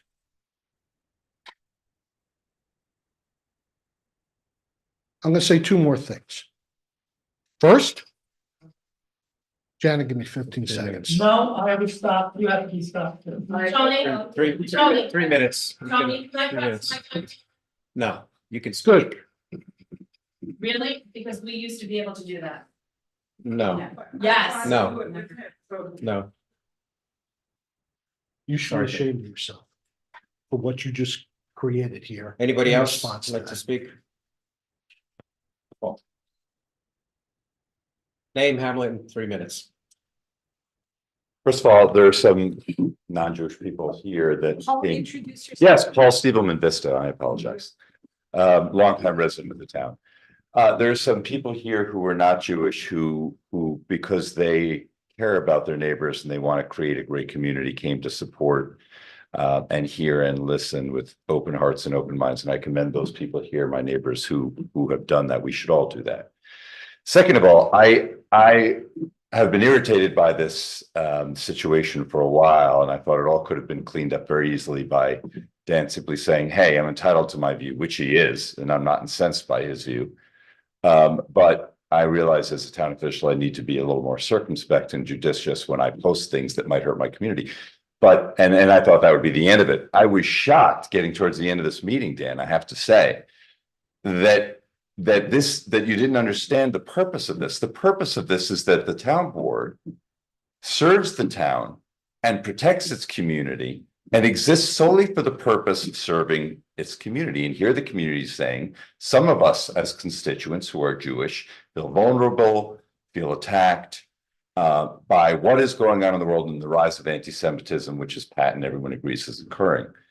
And it is not an invitation to debate the war in the Middle East or to talk about reasons why, and I believe you believe this, and other people believe it, why Jewish activities in the Middle East and Zionist activities have created anti-Semitism. That isn't the point of why we're here. That's not your job. Your job is to be a board member and execute the business of the town, which tonight was to talk about how citizens in this, how your constituents are feeling, who may be Jewish and others who are not Jewish. So I'm not at all incensed that we have town board members who have a view about the war in the Middle East. There are views about it, and that doesn't bother me at all. What bothers me, Dan, is that you continue to think that your job as a town board member is to express your personal views about the conflict and have an opinion about it when it hurts the feelings and the sensitivities of your constituents, which is exactly the opposite of what you're supposed to do. And Tony, you know, I'm a huge fan of yours, and we've talked about this. It's your job to make sure, as you know, that your town board members are executing their job and expressing your personal views as a trade-off and hurting your constituents because you feel entitled to express your personal views, which conflict with the views of a lot of your constituents and cause hurt feelings, is a failure of your job, in fairness. Not debating your point of view. I'm debating your judgment to raise them at this point in time when this was town board activity on the feelings about anti-Semitism in the community. That's what I had to say. Thank you very much.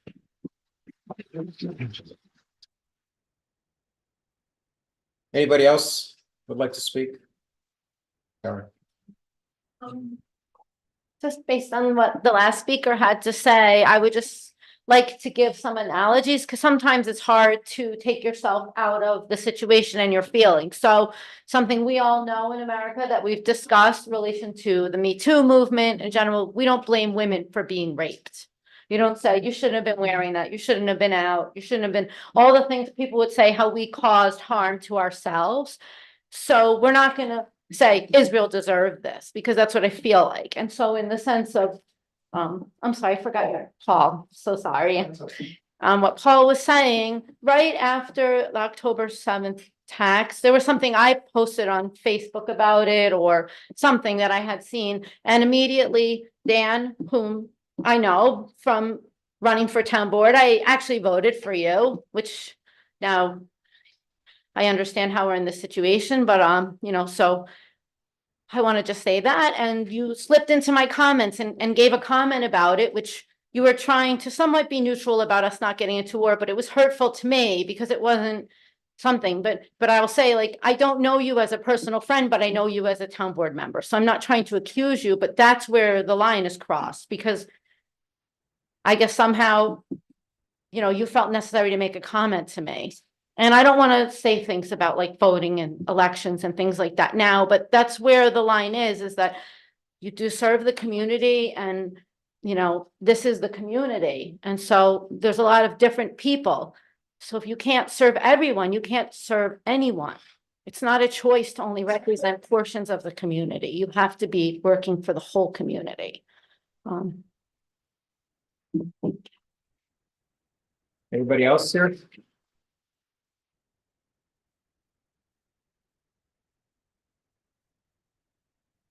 Okay, I didn't see.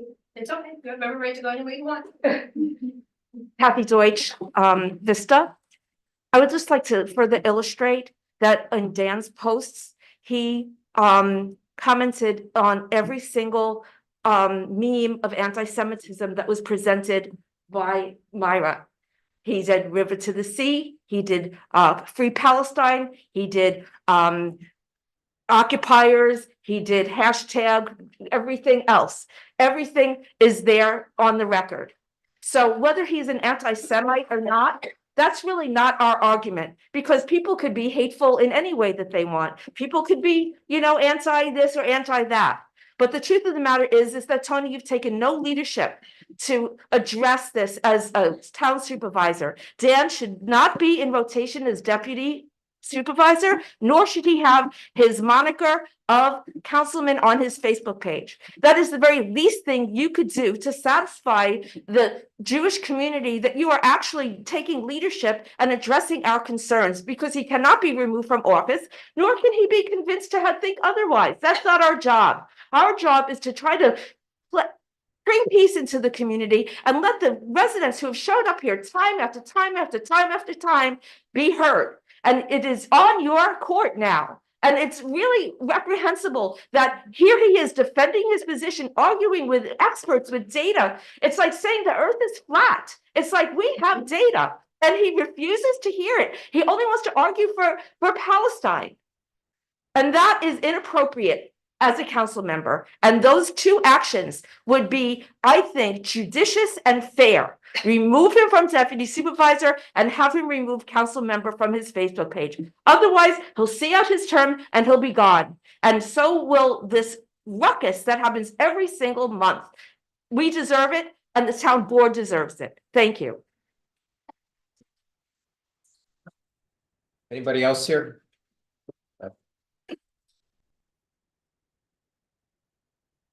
Beth Uretsky, Golden Bridge. I stood here before at the beginning of this meeting, and I said, we need to bring this back to Lewisboro. And just tonight, and thank goodness we brought in that presentation, thank you. Right away, Dan came back and started arguing his point. That action demonstrated exactly what we've been dealing with. He showed his true colors. At that point, he showed his true colors. He cares more about arguing his points than what is going on in Lewisboro. And that has been my point, Tony, especially to you all along. This is not supposed to be about a conversation about the Middle East. This is supposed to be about Lewisboro. And once again, the fact that Dan can turn around and try to start arguing over points about the Middle East and Palestine and everything else is exactly what I've been talking about. I do not understand how we are supposed to continue this and listening to this over and over and over again. Something needs to be done. We have two attorneys on the board. We have a town attorney. Something needs to put their head together. Tony, you're supposed to show the leadership. I need you. I have been a fan of yours. We've talked. I need you to show the leadership. This is a town I'm supposed to be proud of. This is a town I'm raising my kids in. We moved here over 7 years ago, and I actually want to volunteer for the town. But because of what's going on, it's holding me back. Because I don't want to be associated with someone who is more concerned about his own political views than he cares about what's going on in this town. It's not right. He's got his priorities backwards. He's got his job description backwards. And if this is his primary issue, then let him resign, force him to resign, get him off, and let someone fill that seat who can handle the job, because he's proving he can't. Thank you.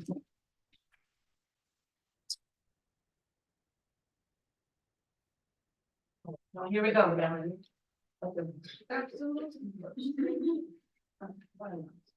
I just want to, Peter Gross again from South Salem, just want to say a brief thing. I think if you took civics, you would know that the town board cannot kick Dan off or force Dan out of rotation because of his views. It's a violation of his First Amendment rights and of your First Amendment obligations. That's not to be considered. Anybody else? I just want to briefly say Simone They have Vista. it in 3 minutes. Simone Vista, thank you.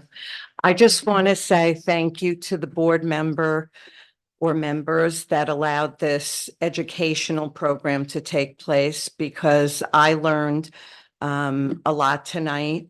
And I think that we take it back to education and we lose ignorance is my hope.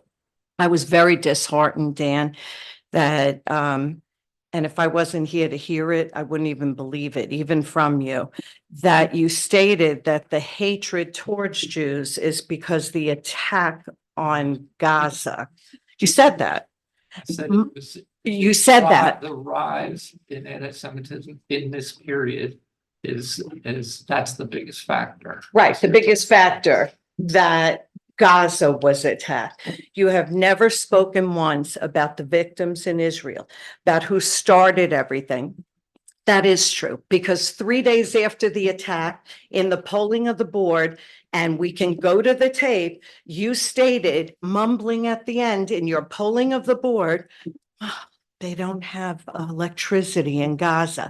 I was screaming from the rooftops not to vote for you. No one listened, and here we are again, 16 years in. I've been honest from the beginning. Tonight blew my mind that it is Israel defending themselves, but it's the attack on Gaza that causes anti-Semitism.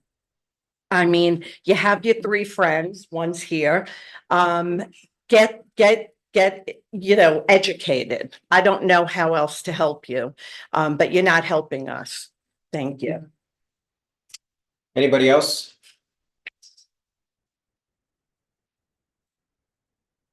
Joe from Walkabuck. I'll be very brief. I haven't listened in or joined one of the meetings since the initial time this displeasure was raised with Dan's point of view.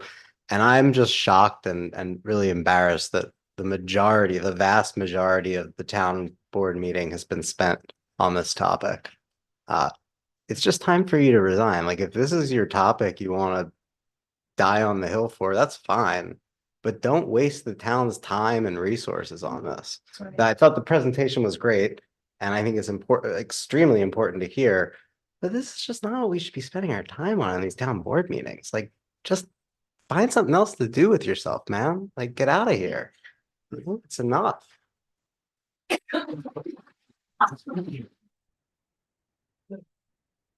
Anybody else? How about on Zoom, Janet? Henry Wolf, I'm asking you to unmute. Okay. My name is Henry Wolf. I am a Cross River resident for 32 years. Can they hear you? Yes. I am also a Holocaust survivor, having lost my entire family, mother, father, and sister. First, I want to commend the town board for having invited Myra of the American Jewish Committee for this very important presentation to our community. With this new anti-Semitism that seems to be presently pervasive in our country, I can't stress enough the importance of educating our community, especially our young people. Not only young people, but all those who may be uninformed and not have enough accurate information and don't know the circumstances of the Holocaust. Thank you. Thank you, Henry.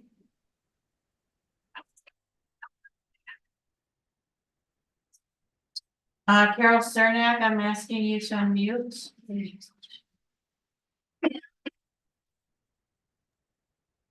Hi, Carol Cernak, South Salem, New York. Can you hear me? Yes, we can. I've been a resident here for 35 years, on and off more than 40 years. I appreciate Myra's presentation about the anti-Semitism, but I think it goes deeper than that. I think it goes, we need to look at the southern border, the invasion of the 60 countries that are coming in, and our laws not protecting ourselves. Also the northern border. I mean, there's 60 countries that are coming and going, and we don't know what the freak is going on.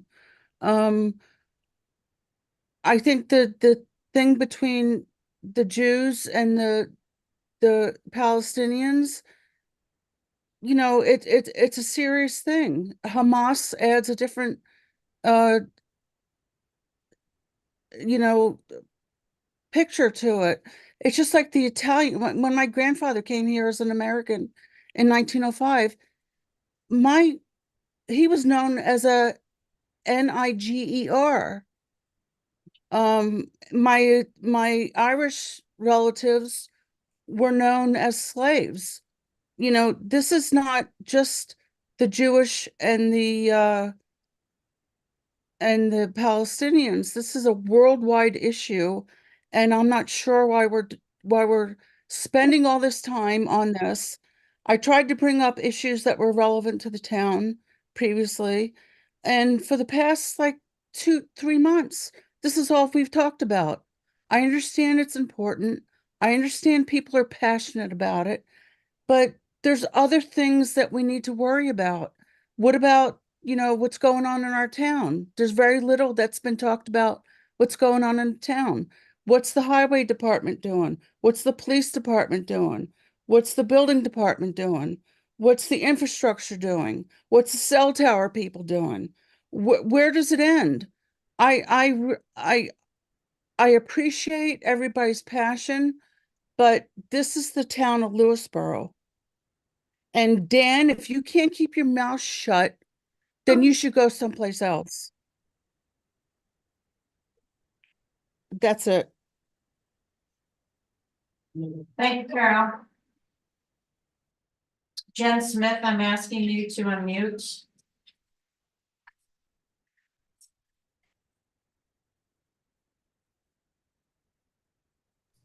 Can you hear me? Yes, we can. Thank you, Jen Smith, South Salem. This educational program was an embarrassment to the town on 2 levels. First of all, the speaker might as well be a mouthpiece for the state of Israel. She recited falsehood after falsehood after falsehood. She recited war propaganda. It was an incredibly damaging presentation, on top of which she was not even able to have the presence of mind to allow Mr. Welsh to respond to her in any substantive way. The person in this room at the moment with the clearest voice standing up for Jewish people is Dan Welsh. He is correct that there is a genocide going on in Gaza, and that fact, that global fact, is doing the most damage to Jewish people around the world and in this country. You all talk about community.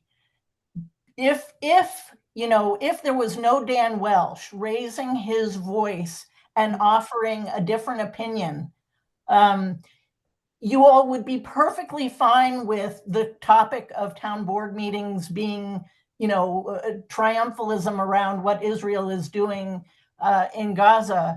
But since there is a Dan Welsh who has the courage to speak for other people in the town who are being silenced by your vicious vitriol, that's why you then circle the wagons and say, oh, no, it's about community. You're disrupting our community. I put it to you that it's you all who are disrupting the community, not people like Dan Welsh. First of all. Second of all, the United States is funding Israel's war. So as American citizens and taxpayers, we all have a lot of concern about that. Israel does not represent all Jews. Jews are not a monolith. The young Jews of If Not Now, the Jews of Jewish Voice for Peace, are very, very clear that until there are fundamental human rights and safety and security for Palestinians, there can be none for Israelis. So let's get clear about that. And I'd like to know, I'd like to mention that the speaker with the American Committee is remarkably bloodthirsty. She stated, among other things, that Israel could have wiped out, could have flattened Gaza on October 8th. You know that the only way to do that would be with a nuclear weapon. Okay, so my final question to the board is, what are you now going to do to balance that very inappropriate presentation with somebody who would speak about Zionism, and about Sorry, but I have to mute you. Your time is up. That's it, Tony. Okay. All right, so next we have approval of claims. I'd like to motion the approval of claims. Second. I had just a Discussion. I had a question on we had about $14,000 of Dell computers to purchase. Is that for doing big replacement or? That's for upgrades that Joel has been doing. The laptops, Benicia, for example, I think Kerry received one. Actually, no, you have an old one, you got the old one. So he's been doing upgrades on some of the systems. Okay. Yeah, okay. Any other questions? No, okay. All in favor? Aye. Aye. Thanks for that, Rich. Polling of the board. I'll start with Rich.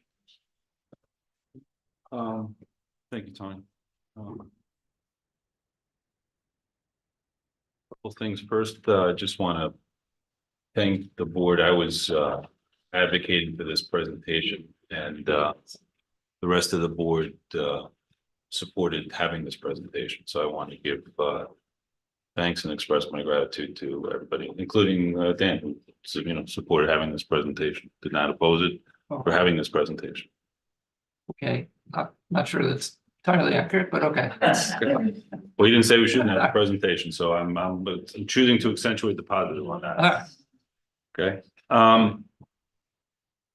When anyone in Lewisboro, whether it's an individual or whether it's a group, feel anxious or fearful or uncomfortable or unsafe, our roles as community leaders, where we all call home, should include listening to it and accepting people's feelings and views as valid, even if we disagree with them, and doing what we can to understand it, to process it, and address it the best we can, and restore the sense of safety and security in town, and do the best we can whenever that happens. Everyone is equally important.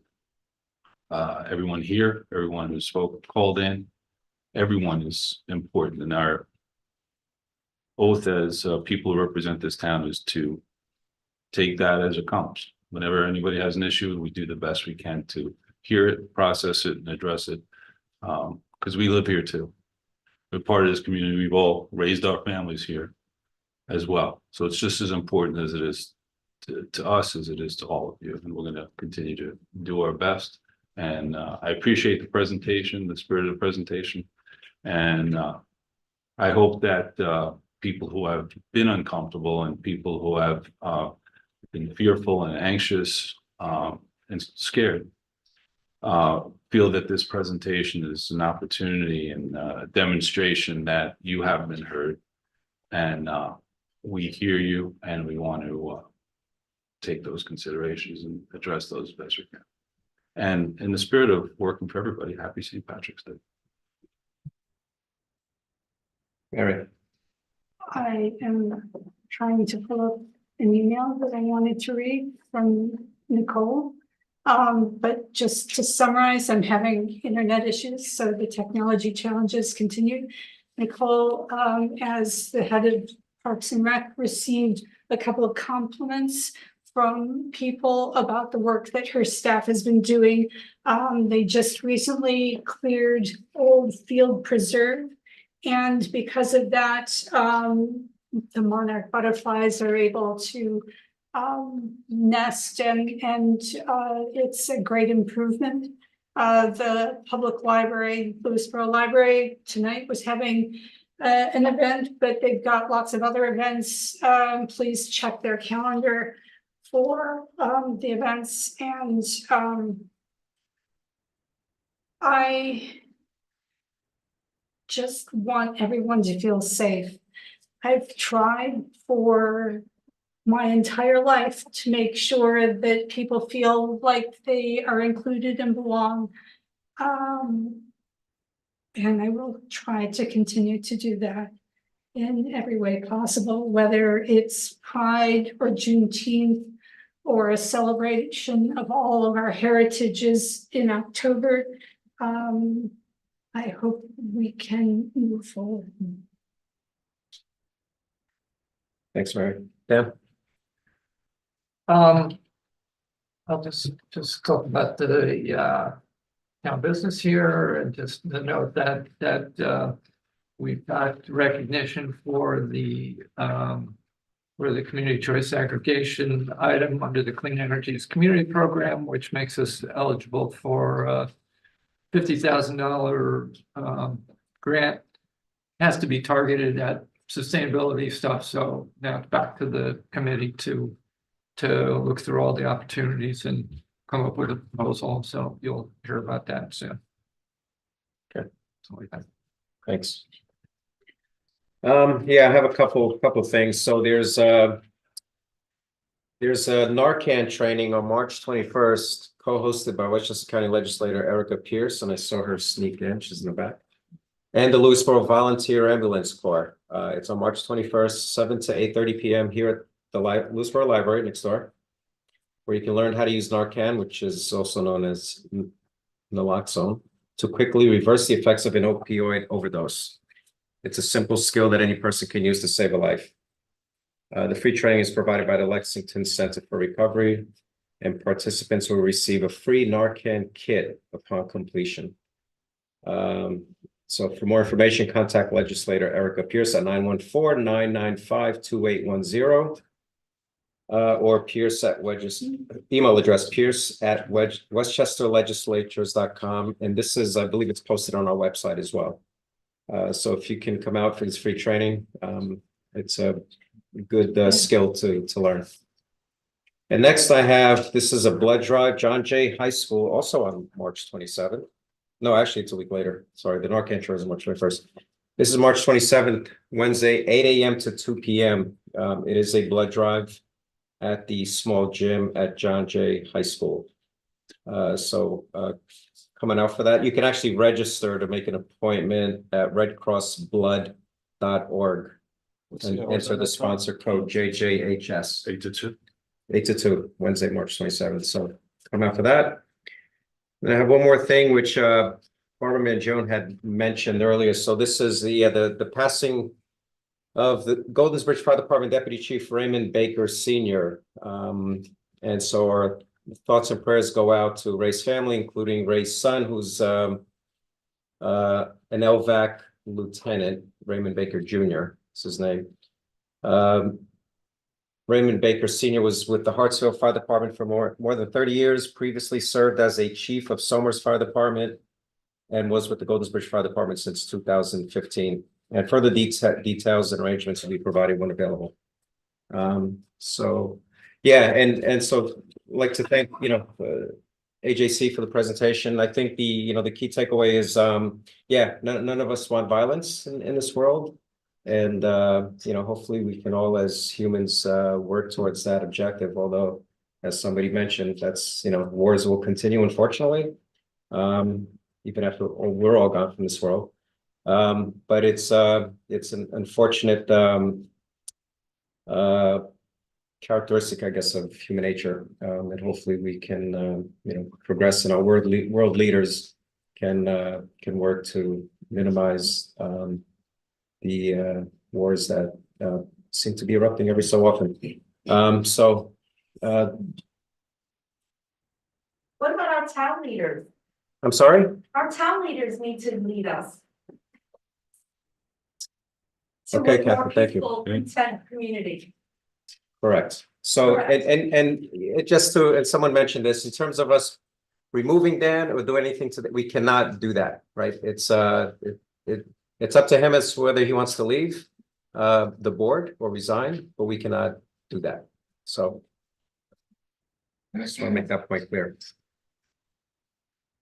Okay, so next we have announcements. The next town board meeting is Monday, March 25th, 2024 at 7:30 PM at the Townhouse here at 11 Main Street. Thank you all for coming out tonight. And there's no executive session. No. And no executive session. So go home relations. Is there a tinge of this? Thanks everyone over Zoom.